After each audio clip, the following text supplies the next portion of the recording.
Vous écoutez Résonance, un podcast qui crée des connexions entre la santé mentale et les différents fragments de notre existence. Explorez avec nous, au fil des échanges, une mosaïque de perspectives qui façonne notre humanité. Je suis Flore, fondatrice de la clinique Inflorescence.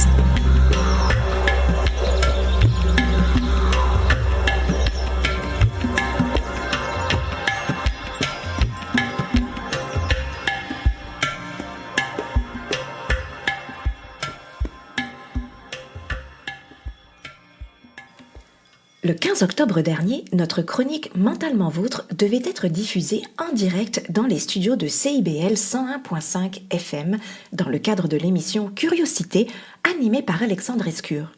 Tout était prêt, mais un imprévu technique a interrompu le direct et nous n'avons pu réaliser l'émission.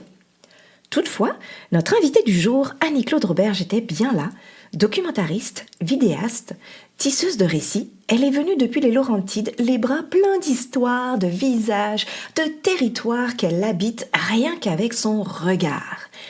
Alors, malgré l'absence des micros officiels, on a décidé de ne pas laisser cette rencontre s'éteindre et dans l'esprit du balado Résonance, né à la clinique Inflorescence, on a sorti notre propre matériel et on a enregistré parce que certaines voix méritent d'être entendues envers et contre tout. Alors, ce que vous allez entendre aujourd'hui aurait dû passer par les ondes radiophoniques. C'est finalement ici qu'on écoutera une conversation intime et engagée, une parole qui éclaire et qui touche. Alors, autour de la table de conversation, retrouvez Annie-Claude Roberge, documentariste, et Alexandre Escure, directeur de l'émission Curiosité, et moi-même. Bonne écoute! Bonjour, voilà une émission spéciale de Curiosité avec la chronique de Flore des Haies, Mentalement Vôtre, qui reçoit aujourd'hui la documentariste Annie-Claude Roberge. Flore, je te passe la parole. Merci Alexandre. Bonjour Annie-Claude, j'espère que tu vas bien. On est très heureuse de t'avoir sur le plateau sur cette émission un peu spéciale aujourd'hui pour l'enregistrement. Ça va nous faire plaisir en tout cas de t'entendre sur ton magnifique travail parce qu'effectivement, il y a des regards qui savent capter la beauté sans la trahir, des caméras qui n'imposent rien mais qui s'accordent avec le souffle du monde. Et aujourd'hui, j'ai l'immense joie de recevoir donc une femme dont le travail m'émeut profondément. Annie-Claude Roberge est cinéaste et photographe d'aventure depuis plus de 25 ans. Elle a fondé la maison de production Sequoia pour pouvoir mener ses projets avec authenticité, cœur et liberté. Elle a sillonné plus de 75 pays, travaillé étroitement avec des communautés autochtones et nordiques et tissé avec ces sujets un lien que je dirais rare, fait d'écoute et de réciprocité et de respect. Bonjour Annie-Claude, merci d'être ici. Bonjour Flore. Wow! J'ai rarement eu une présentation comme ça, ça me va droit au cœur. Ben, ça fait plaisir, c'est vrai que, en tout cas, on se connaît je t'ai découverte à travers le documentaire Arvitarnit, si je prononce bien, donc une série de courts-métrages sur des étudiants inuits du Nunavik. Et donc, ayant moi aussi travaillé et œuvré, et j'œuvre encore sur ce territoire, j'avais été très touchée par la justesse et la délicatesse avec laquelle tu mets en valeur la réalité de ces jeunes du Grand Nord. C'est, je dirais, une œuvre sensible, c'est le souvenir que j'en ai, aussi quelque part très lumineuse. Je pense notamment au témoignage de Louisa, puis je pense Samantha, qui est sage-femme, et puis donc qui rend visible finalement des réalités sans jamais les réduire. Donc aujourd'hui, dans la chronique Mentalement Vôtre de l'émission Curiosité d'Alexandre Escure, j'avais envie d'amener le sujet de la santé mentale à hauteur du collectif, et donc de parler de mémoire, de peuples ancestraux et de la manière dont la démarche documentaire peut devenir un soin pour soi et pour les autres. Alors, Annie-Claude, j'ai hâte de t'entendre. En fait, je dirais qu'on sent que ton regard est habité d'une immense bienveillance. Puis il y a dans ton travail une grande attention portée à la transmission. Et est-ce que tu crois que retrouver une mémoire collective ou encore une racine culturelle, c'est aussi une manière de se guérir, aussi bien individuellement que collectivement?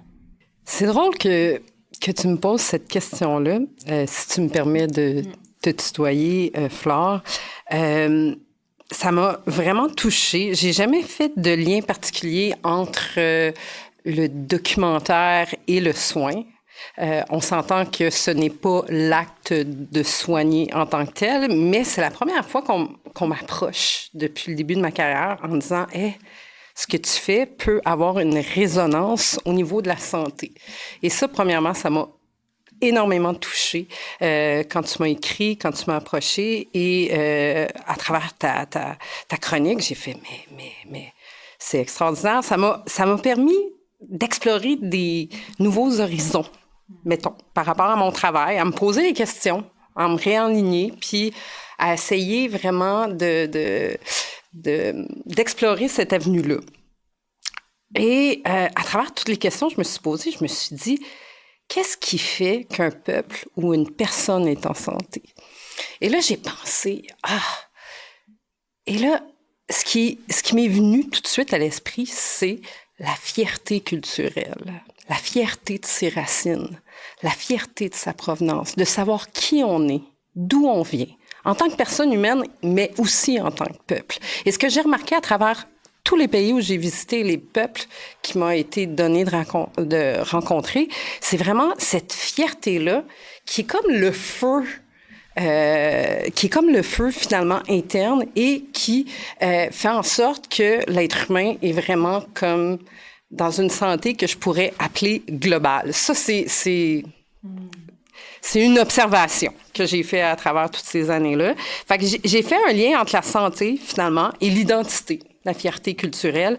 Et cette fierté-là, on peut l'apporter à travers la transmission intergénérationnelle, puis surtout la reconnaissance de sa valeur, de qui on est, puis où on va, en gros. Merci Annie-Claude. Puis est-ce qu'on peut dire que ton travail, en fait, est une forme de médiation, à quelque part, un pont entre des réalités souvent invisibilisées, je dirais, et le grand public? Encore une fois, c'est une grande question que tu m'as posée, mais ce qui m'a poussée à réfléchir sur, parce que des fois, on fait les choses, puis on se pose pas la question pourquoi on les fait ou comment on les fait. Et là, j'ai essayé de mettre des mots sur tout ça. Et j'ai dit, en tout cas, ce que j'essaie de proposer, c'est un espace de respect, un espace d'écoute. Parce que dans notre monde, tout va tellement vite. Et j'essaie vraiment de m'adapter à chaque contexte. D'enlever ma carte du monde qui change constamment, de mettre des lunettes appropriées, d'essayer de me fondre aux cultures qui me sont présentées, de soulever les beautés de chacun. Puis, fait que c'est surtout de créer un espace de respect et de confiance. Puis pour ça, il faut vraiment prendre le temps, oublier notre propre agenda, et vraiment d'être curieux, de prendre le temps de donner de son temps, de son énergie pour arriver à ce que l'autre puisse s'ouvrir et se confier. Et mon travail, c'est aussi de bien rendre tout ça et de le rendre, de soulever la beauté du monde finalement, de soulever la beauté de la différence puis d'essayer de la partager au plus grand nombre. Et tu documentes depuis longtemps donc des peuples racines qui vivent en lien étroit avec leur territoire, leur spiritualité, leur communauté. Et j'aimerais savoir, est-ce que tu as déjà été témoin d'un savoir, d'un geste, d'un mot qui t'a peut-être profondément touché ou transformé même dans cette rencontre et entre ta culture et la leur? Il y a tellement d'histoires au fil des années, au fil des voyages. Je reviens d'une série qui s'appelle Peuple des sommets, puis ça fait 6 mois que je suis revenue, je suis encore en digestion d'histoires et Mais il y en a une qui m'a sincèrement touchée, que je raconte régulièrement. Puis en 2018, je me suis rendue à Madagascar seule, juste pour vous mettre en contexte quelques minutes, et j'ai décidé de faire un long métrage. Et j'avais pas de scénario à l'avance. C'est une des premières fois de ma vie. Je suis partie avec une page blanche. Et en préparation, j'avais juste écouté toutes les ressources disponibles sur Madagascar, sur les réseaux, tant au niveau de la francophonie que même au niveau anglophone. Et j'ai essayé de voir les sujets qui n'avaient pas été traités. Bon, c'est de la manière que je me suis préparée et j'ai suivi le vent. Et ma première destination, quand je suis arrivée à Madagascar, c'est un ami québécois qui m'a accueillie. Puis c'est la seule fois que j'ai été accompagnée parce que j'ai vraiment fait le voyage seule. Et mon ami québécois, qui est marié avec une Malgache, m'amène dans un village de chercheurs d'or. Mais pour se rendre à ce village-là, il fallait marcher 8 heures. Et là, mon ami qui était avec moi, avec sa femme évidemment, avait amené une machine. Je peux pas vous dire pourquoi il avait amené cette machine-là. J'ai un blanc de mémoire, mais il avait amené une espèce de machine pour c'est comme un tamis mécanique qui fait en sorte qu'on peut extraire l'or beaucoup plus rapidement. Et qu'est-ce qui est arrivé, c'est qu'il a proposé, quand on est arrivé au village, il a proposé au chef du village la machine. Et le chef du village lui a dit, écoute, je vais prendre le temps de dormir là-dessus, prendre le temps d'aller consulter les ancêtres, et mes rêves, je te reviens demain matin. Et le lendemain matin, le chef du village a dit à mon ami, écoute, j'ai bien réfléchi, j'ai consulté les ancêtres, et finalement, c'est impossible pour moi d'accepter ton cadeau, cette machine-là. Il dit, je vais t'expliquer pourquoi. Il dit, ici, nous sommes tous des petits villages qui vivent autour de cette rivière qui nous donne l'or. Et si j'accepte un cadeau qui accélère la productivité, ça va faire en sorte que ça va créer des conflits. Ça va briser la paix entre les peuples qui vivent ici sur le territoire. Puis, il a vraiment choisi justement ce désir du lien, de conserver la paix au profit du gain puis de la productivité. Puis ça, c'est une des histoires qui m'a le plus touchée dans tous mes voyages. Puis si tu me permets, je vais en dire une deuxième, peut-être qu'on va... Et on était en Turquie, puis ça fait pas longtemps. C'est dans l'épisode de Peuple des sommets, on était en Turquie. On était avec les Yuruk, un des derniers peuples nomades de la Turquie, et j'étais avec Mammouth, qui est un des personnages principaux. Et souvent, quand je suis en voyage, j'amène des choses. J'amène pas des cadeaux avant de partir, mais je donne souvent soit des pièces d'équipement, ça peut être une tente, une lampe frontale. Et j'avais décidé de léguer ma lampe frontale à Mammouth. Et Mammouth m'a regardé puis il me dit, Annie-Claude, je peux pas accepter ton cadeau. Puis il m'a expliqué pourquoi. Il dit, mes yeux se sont adaptés à la noirceur. Et si j'accepte cette lumière-là qui vient de l'extérieur, bien, ça va faire en sorte que je vais créer un handicap. Fait que c'est des choses comme ça qui sont marquantes que tu dors là-dessus plusieurs nuits, finalement. Tu sais, ça te fait réfléchir sur c'est quoi l'humain face à la productivité, c'est quoi l'humain, puis pourquoi ces gens-là acceptent de vivre dans ces valeurs-là, dans ces environnements-là. Puis ça, en tout cas, moi, ça me fait grandir, puis ça me fait plaisir de documenter des histoires comme ça, parce que je trouve que ce type d'histoire-là nous rend un petit peu plus vivants, tous et chacun. Oui, si je peux me permettre, il y a tu sais, dans mon travail, souvent je dis que ce qui m'intéresse avec le fait de travailler avec la nature comme allié dans le processus de soins, c'est que à quelque part on renoue avec le vivant. Puis quand j'entends ces histoires-là, on n'est pas du tout avec des peuples qui ont besoin de renouer avec le vivant. Ils sont vivants dans l'environnement dans lequel ils sont complètement adaptés au final. En tout cas, vraiment intéressant. Merci Annie-Claude. Puis j'ai une autre question pour toi. C'est vrai que tu travailles souvent dans des lieux reculés avec comment on pourrait dire ça, une temporalité différente. Et justement, alors que nos sociétés occidentales valorisent quand même la vitesse, la performance, et j'aimerais savoir que nous apprennent ces environnements dans lesquels tu as œuvré, je dirais, travaillé sur l'importance de la solitude, du silence, de la lenteur et de l'écoute. C'est drôle, tantôt, juste avant l'émission, j'ai mis mon téléphone sur le mode avion. Souvent, je suis sur la Lune. J'essaie de me déconnecter de plus en plus parce que je trouve que, je vais revenir à ta question assez rapidement, mais je trouve qu'on vit dans deux mondes parallèles. En ce moment, on vit dans l'instant, dans le physique, puis on a parallèlement une vie virtuelle qui va très, très rapidement.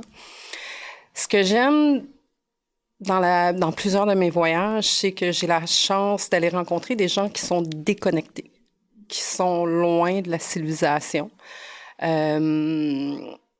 je parle de peuple des sommets, ils sont loin, ils sont dans les montagnes. Souvent, la connexion ne se rend pas jusqu'au village. Mais ça fait en sorte qu'il y a un rythme de vie qui est complètement différent. C'est justement quand on parle de solitude, de silence, de lenteur, la déconnexion, finalement, permet de vivre vraiment l'instant. Les gens sont là, tu sais. Et quand on revient, parce que je vais vous dire, le téléphone, c'est partout sur la planète, là, c'est pas juste au Québec, là. J'étais aux Philippines, puis il y avait une famille, on était justement perdus dans un petit village dans les montagnes, mais pas assez perdus pour pas avoir de connexion. Mais il y avait une famille de 10 personnes, de la grand-maman jusqu'aux petits-enfants, et les 10 personnes étaient connectées, là. Fait que c'est pas juste canadien, québécois, occidental, c'est vraiment je vais pas l'appeler de fléau, mais c'est un phénomène mondial, la virtualité.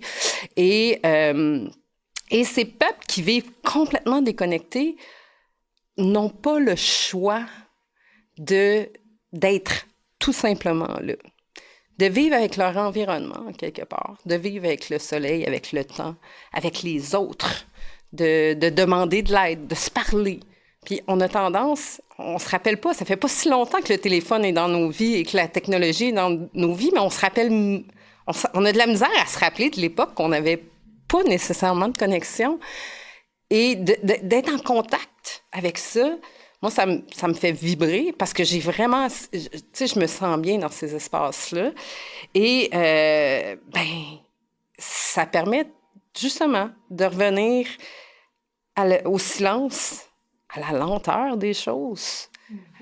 Puis drôlement, le temps passe tellement moins vite. C'est fou. Comment une journée peut paraître longue quand tu es complètement déconnecté dans l'instant présent, que tu vis avec les éléments, en lien avec les autres. Ça me manque. Même au profit que quand je prends des vacances maintenant, tu sais, c'est pas Airbnb cherche Wi-Fi, c'est Airbnb cherche... C'est Annie-Claude cherche Airbnb sans connexion. Alors, tu sais, puis je trouve ça dommage, tu sais, parce qu'on prend pas le temps souvent, on visite, tu sais, je veux pas tomber dans le négatif, mais j'étais en Thaïlande, puis on a, tu sais, avant un show, je suis allée, avant le tournage d'un épisode, je suis allée dans un cimetière et tous les touristes étaient avec leur téléphone, mais tout le monde. Il n'y a personne qui vivait l'instant. Tout le monde vivait l'instant à travers. Ils vivaient leur instant, mais à travers leur téléphone. Et, j'ai eu le vertige à ce moment-là. Là, ça me ramenait à... Puis, tu sais, je suis pas mieux que tout le monde. Là, tu sais, c'est comme... Mais j'essaie de plus en plus, même ici, dans mon moment présent au Canada, de me déconnecter. Puis j'essaie que même quand je suis à l'étranger, même s'il y a une connexion, je me déconnecte juste pour être vraiment là, profiter de l'instant, profiter du moment avec chacun.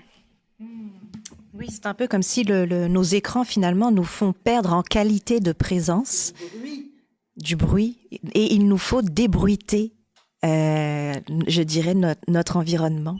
Ça met aussi une distance au-delà même de la technologie telle que le téléphone. Moi, j'ai pris conscience de ça avec rien que l'appareil photo. J'étais au Maroc et à un moment, je me suis rendu compte que je ne regardais plus les paysages, mais que je les regardais au travers de mon appareil photo.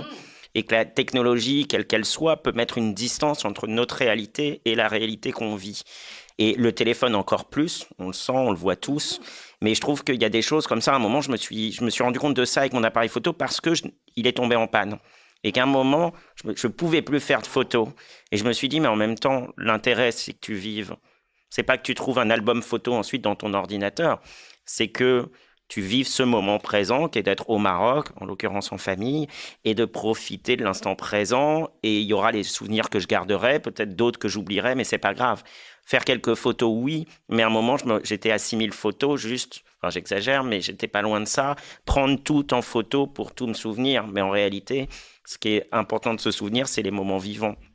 Totalement, mais moi j'ai une question à te poser, Alexandre, c'est est-ce que tu les as regardées, les photos que tu as prises? Oui, parce que j'ai une habitude qui est de faire des albums photos, souvenirs de chaque événement. Je me pose toujours la question, voilà. Je suis comme les gens prennent des photos, est-ce qu'ils regardent après? Mais pour autant, plus le temps passe et plus je prends 12 millions de photos. Et par exemple, l'album photo de Retour de New York avec 6000 immeubles pris en photo, qui sont tous impressionnants quand tu es dans la ville, mais quand tu les regardes ensuite, tu es en mode pourquoi j'ai pris autant d'immeubles en photo? Et faire le tri pour un album photo devient très compliqué. Bon, moi, je me rappelle très bien de l'argentique. J'ai eu un sens artistique de l'argentique un peu particulier, c'est-à-dire que mes années 5-11 ans, j'ai pris beaucoup de voitures en photo et mal cadrées. Pourtant, j'ai jamais eu de passion de voiture, mais à chaque fois qu'on recevait les images qu'on avait fait développer, ma mère était toujours un peu surprise de ce sens artistique un peu inquiétant. Mais pour autant, moi, je me rappelle que voilà, j'aimais ça. Donner ma pellicule, la recevoir une semaine plus tard développée et découvrir les photos qu'on avait faites et les redécouvrir parce que parfois on se souvenait plus bien de ce qu'on avait photographié et quand on recevait la pellicule, parfois même elle traînait dans l'appareil pendant 1 an et puis tout d'un coup on la finissait et c'est quoi cette pellicule? Et c'était assez intéressant à découvrir. Donc voilà, mon petit partage par rapport à ça. Après, la technologie, elle a quand même un aspect positif. C'est-à-dire que le téléphone, avant d'être un outil multimédia complet, il était quand même pour connecter les gens. Moi, depuis que je vis au Québec, ça fait 12 ans, je me suis senti plus loin quand je suis parti vivre à La Rochelle, qui est à 500 km de Paris. Parce qu'à cette époque-là, il n'y avait pas les visios, il n'y avait pas tout ça. Alors que depuis que je vis au Québec, j'ai une connexion avec ma famille qui est beaucoup plus intense et qui me rapproche. Et ça, c'est quand même certains aspects positifs de la technologie. Mais pour autant, on vivait très bien sans téléphone. Moi, j'ai grandi jusqu'à 18 ans. J'ai eu mon premier téléphone vers 17 ans. Et à l'époque, il ne faisait que téléphone. Hein. Enfin, on pouvait composer un numéro, c'est tout. Enfin, plusieurs numéros, mais il n'y avait pas d'autres options. Et j'ai très bien grandi jusqu'à mes 18 ans sans téléphone. Et pourtant, aujourd'hui, j'ai toujours mon téléphone sous moi. Je le sais, j'aimerais l'éloigner. Déjà, là, il est tourné. C'est une grande évolution. Non, mais c'est fou. C'est ça que je trouve fou avec le téléphone, c'est que ça l'a permis et ça permet tellement de connexions entre les gens. Tu sais, des connexions. Moi, j'ai beaucoup d'amis à l'étranger, de par tous les liens que j'ai créés au fil des années. Fait que ça permet des connexions. Ça permet de rester en contact. Ça permet un lien. Mais en même temps, parallèlement, ça isole et ça éloigne et ça nous déconnecte de ceux qui sont proches. Tu sais, je regarde dans les rues, tu sais, je viens pas souvent à Montréal, j'habite à la campagne maintenant, puis des fois, je regarde, puis je suis comme les gens, tu sais, on vit pas l'instant, puis je suis pareil, là, c'est pas une critique que je fais, c'est, tu sais, j'essaie d'avoir une auto-évaluation un peu, tu sais, de regarder de haut tout ça, puis... Mais en tout cas, moi, ça me fait vraiment du bien. Et moi, mon travail dans ma vie professionnelle est autour de la notion de curiosité. Et les gens, souvent, me demandent des trucs et astuces pour développer leur curiosité. Et j'essaye d'expliquer souvent de juste lever la tête dans la rue quand tu marches. Oui, on a le verglas au Québec, il faut quand même regarder ses pieds de temps en temps. Mais à part ces moments un peu hivernaux difficiles, arrêtons de marcher en regardant notre téléphone. La vie, elle est autour. Il y a des scènes de la vie sociale constantes. Donc, on peut se nourrir de tout ça. Il y a des affiches sur les murs, comme ça, on peut découvrir des spectacles, des concerts, n'importe. Il y a des immeubles qui sont magnifiques, qu'on ne regarde même pas. Et puis, tout ce qu'on ne voit pas. Et souvent, je dis, déjà, commence par lever la tête et regarder en face de toi ou regarder en hauteur. Tu vois un immeuble, il est étrange, tu ne sais pas pourquoi il a été construit comme ça, tape dans Google ou autre, et tu vas en avoir l'historique de l'immeuble, et tu vas apprendre tout un pan de l'histoire québécoise en même temps. Et voilà, et c'est un des trucs et astuces. Et parfois, les gens me disent « Ouais, pas génial comme truc et astuce ». Et puis, j'ai eu la chance de revoir une femme que j'avais croisée à un réseautage, à qui j'avais donné ça. Elle était vraiment déçue quand je lui avais dit ça. Je me rappelle vraiment de sa tête. Et elle est revenue me voir 1 ou 2 mois après en me disant « Merci, je le fais. Et en fait, t'as raison, je le faisais pas. » Et je suis allé voir des spectacles et des concerts dont j'avais jamais entendu parler parce que j'ai vu des affiches que je ne regardais pas. Et ça fait du bien quand tu as ce petit retour positif, mais c'est ça, on marche en regardant notre téléphone. On vit au travers du téléphone alors qu'il y a une réalité autour de nous. Je crois que dans les prochaines années, le silence va devenir un luxe. Et peut-être qu'il l'est déjà. Et je nous souhaite d'avoir cette grande capacité à retourner dans le silence, en tout cas. Oui, je peux imaginer que j'ai un peu vécu ça aussi de mon côté. Je pense notamment à Salouit, que tu connais très bien aussi. Où, depuis très récemment. Exact, parce que moi j'ai connu à Salouit, j'ai connu le Tamani, où donc ça mettait 15 minutes à recevoir la notification du WhatsApp et 15 minutes à renvoyer une réponse. Alors ça se tenait à oui, je vais bien. Oui, tout va bien. Oui, OK, ça va, point. Et tu rends compte, c'est l'essentiel. Starlink est arrivé. Et là, Starlink est arrivé, ça a tout changé. Ceci dit, quand j'y suis, moi, ma grande connexion, elle est avec... je pense que j'ai vraiment pris conscience du cycle de la Lune et de la rotation du Soleil en étant à Salouit, de regarder à quel point il y avait une connexion, comme dans la journée, c'est le Soleil, puis je tourne la tête, fin de journée, hop, c'est la Lune qui apparaît. Il n'y a que ça là-bas. En plus, il n'y a pas d'arbres. Donc la toundra est le décor, excusez-moi, c'est pas du tout le bon terme, l'environnement, la terre dans lequel on est. Et j'ai pensé décor parce que décor lunaire, en fait, ça ressemble avec la couche de neige en hiver, tu te croirais sur une scène lunaire, et tout de suite, ça met en valeur les astres. Tout de suite, il n'y a pas de la verticalité de la nature à quelque part. C'est que c'est comme il y a juste la terre et le ciel, et entre deux, il y a un peu de nous, tu sais. Et je trouve ça fantastique là. Ça m'a J'ai beaucoup réussi à écrire là-bas, chose que ici j'ai du mal à trouver le silence pour écrire. Mais là-bas, je l'ai beaucoup trouvé. Mais revenons à nos moutons. On vient d'en rentrer quelques-uns dans l'enclos. On parlait de lenteur, puis justement sur... À ce propos, ton dernier grand projet donc documentaire s'inscrit justement dans cette quête de comment on pourrait dire, de sagesse, de résilience aussi, à quelque part. Est-ce que tu peux nous parler donc de Peuple des sommets, qui est cette série en cours de diffusion, si je me trompe pas en ce moment? Oui, puis tous les épisodes sont disponibles sur la plateforme de TV5 en ce moment. Et la diffusion, je crois, je suis certaine qu'il y a une diffusion de chacun des épisodes le vendredi soir à 20h et le mardi soir à 20h. Il y a d'autres diffusions, mais je suis pas certaine des heures, par contre. Oui, je n'ai vu que les 2 premiers épisodes et j'étais déjà très emballée. Il me semble avec l'explorateur Guillaume Duranceau-Thibert, c'est ça? Et qui part à la rencontre donc des peuples des montagnes, si je ne me trompe pas, du monde. Toute une aventure. On est parti à 3. Hein? Il y avait Guillaume, l'animateur, François, le caméraman, et moi, et moi-même. Femme à tout faire. Réalisatrice, caméraman, organisatrice. Ah là là. Non, mais ce fut une expérience magnifique. Mais ces montagnes, pour en revenir au dernier sujet qu'on a abordé, mais ces montagnes sont vraiment un espace incroyable. Parce que si on y pense bien, les montagnes, c'est un rempart la plupart du temps. C'est comme un rempart de protection pour ces peuples-là. Parce que tantôt, on parlait de fierté, on parlait d'identité. Mais ce qui a permis à plusieurs peuples des montagnes de sauvegarder cette fierté, cette identité-là, c'est le fait qu'ils soient protégés.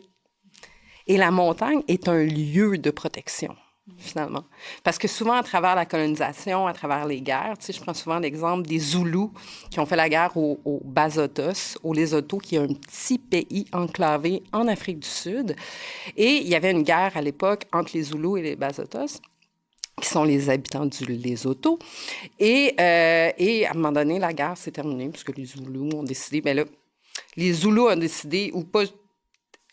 Le rempart de la montagne, l'altitude a fait en sorte que non, on va pas là. Fait que ce que j'ai remarqué à travers, parce que c'est quand même 13 épisodes, mais le point commun, c'est que la montagne, c'est un rapport, c'est une protection de l'identité et de la culture. C'est un rempart physique, mais c'est une protection aussi psychologique contre l'envahisseur ou les envahisseurs. Fait que, Peuple des sommets, 13 pays, 13 peuples rencontrés, 2 ans de tournage, plus la post-production. Fait que ça a été un gros morceau de ma vie dont je suis très, très, très, très, très fière. Ça a été le mont Everest de ma carrière, en tout cas actuellement. Ça a été, tu sais, c'est de découvrir toute la résilience, toute la beauté de ces peuples-là qui vivent en région éloignée. Ça n'a pas toujours été facile. Des fois, on avait à marcher, on avait à monter des montagnes, à faire du cheval pendant des heures et des heures pour se rendre à un peuple, mais surtout de concilier notre rythme occidental. Parce que nous, on arrive, on a une émission de télévision à tourner, on n'a pas beaucoup de temps pour créer ce lien de confiance-là, pas beaucoup de temps pour s'adapter et surtout de respecter le rythme de ces gens-là qui vivent comme qu'on a dit depuis le début de l'émission, en connexion avec la nature. Fait qu'ils sont dans une espèce de circularité avec la nature, avec les éléments, avec les autres. Et nous, on arrive avec nos horaires de dire « Ah, j'ai 4-5 jours, on a tel budget, puis là, il faut que l'histoire se fasse. » Puis, tu sais, on arrive avec un certain stress, je dis, une certaine pression de l'extérieur, et d'arriver dans ces peuples-là et de ralentir, prendre le temps de respirer et d'accomplir ce qu'on a à accomplir, mais tout en respectant leur rythme à eux, leur vision du monde. Fait que ça a été... Je me suis tenue loin de la télévision longtemps, justement, parce que je voulais pas adhérer à cette pression du rythme effréné. Alors que quand je produis moi-même mes propres documentaires, j'y vais à mon rythme. Je décide souvent, c'est moi qui fais tout sur le terrain quand je pars, quand je produis. Ça veut dire que je peux rester 3 semaines si je veux, 1 mois si je veux. Et là, d'avoir une pression externe parce qu'on est une équipe, parce qu'il y a un budget à respecter, et de le faire dans un nombre de jours donné, mais tout en respectant vraiment les paramètres de production et les paramètres surtout du lien qu'on crée avec eux, ben ça... Moi, je trouve qu'on a bien réussi à le faire. Je ne dis pas que ça a été parfait tout le long, mais ça a été quand même assez extraordinaire. C'est vraiment ce bout-là de toi qui m'a fait, qui t'amène jusqu'ici. En fait, c'est ce que je suis vraiment allée chercher. Je l'avais un petit peu perçu, puis j'avais entendu parler de toi au Nord par le biais d'amis inuits. Puis, effectivement, c'est cette capacité que tu as à laisser l'autre exister pour pouvoir faire encore mieux ressortir. En fait, je dirais tirer le subtil de l'épais dans le fond du sujet, tu sais, comme. Fait que, waouh, non, vraiment, merci Annie-Claude. Puis, donc, depuis septembre, c'est ça Exactement. Jusqu'au mois de décembre. Fait que c'est en ondes tout l'automne à TV5. Fait que c'est ça. Fait que ça me fait énormément plaisir de venir vous rencontrer, Alexandre. Plaisir partagé. Flore, merci beaucoup. Merci Annie-Claude. Puis, en conclusion, est-ce que tu aurais un mot ou quelque chose que tu aurais envie sur laquelle tu aimerais laisser nos auditeurs, quelque chose que tu voudrais partager sur son travail ou cette rencontre? Oui. On parle de santé, hein? On est dans une chronique qui s'appelle « Mentalement vôtre ». Et ce que j'ai pu remarquer au fil des années, à travers tous ces peuples avec qui j'ai partagé le quotidien, la vie, c'est qu'on a tendance ici en Occident à caser le mental, le physique, l'environnement. On va voir un médecin parce qu'on a mal au cœur. On va voir un cardiologue, on va voir un médecin parce qu'on a mal à une hanche, un différent médecin. Fait que tout est compartimenté. Alors que dans la plupart des peuples qui m'ont été donnés de visiter, c'est la santé globale. Et je pense pas qu'ils le nomment, ils s'en rendent... Je pense pas qu'ils s'en rendent vraiment compte, mais c'est comme tout est interrelié, vraiment. Le physique, le mental et également le lien avec la nature, l'environnement, qui est quelque chose d'intrinsèque. Fait qu'il y a la circularité, l'humain fait partie de la nature et les aînés autochtones, d'où qu'ils viennent, que ce soit du Québec, que ce soit de l'Afrique, de l'Asie, me disent tout le temps, Annie-Claude, il faut toujours prendre le temps de redonner à la Terre ce qu'elle nous donne, c'est-à-dire de l'eau, de l'air, de la forêt. Et il faut arrêter de prendre sans redonner. Fait que c'est un message mondial. La plupart des aînés autochtones que j'ai rencontrés. Bon, fait que c'est ça. Fait que je voulais vous le partager, tout simplement. Merci beaucoup Annie-Claude. Et moi, je souhaite que ton regard continue à nous ouvrir à d'autres manières de vivre, de ressentir aussi et de soigner nos liens avec le monde. Alors, merci d'avoir été présente sur la chronique Mentalement Vôtre aujourd'hui dans l'émission Curiosité avec Alexandre et je te souhaite une bonne continuation. Merci beaucoup Alexandre et Flore. Voilà qui conclut notre épisode d'aujourd'hui. Merci infiniment de nous avoir accordé un peu de votre temps. Si notre conversation vous a inspiré ou apporté quelque chose de nouveau, n'hésitez pas à nous le faire savoir. Laissez-nous un commentaire, un avis ou même quelques étoiles sur votre plateforme d'écoute préférée. Recommandez notre podcast à vos amis ou à quiconque pourrait bénéficier de nos discussions. Votre soutien nous permet de continuer à explorer des résonances qui enrichissent la discussion autour de la santé mentale. Rejoignez-nous la prochaine fois pour un nouvel épisode. D'ici là, prenez soin de vous et continuez à nourrir votre curiosité. À très bientôt!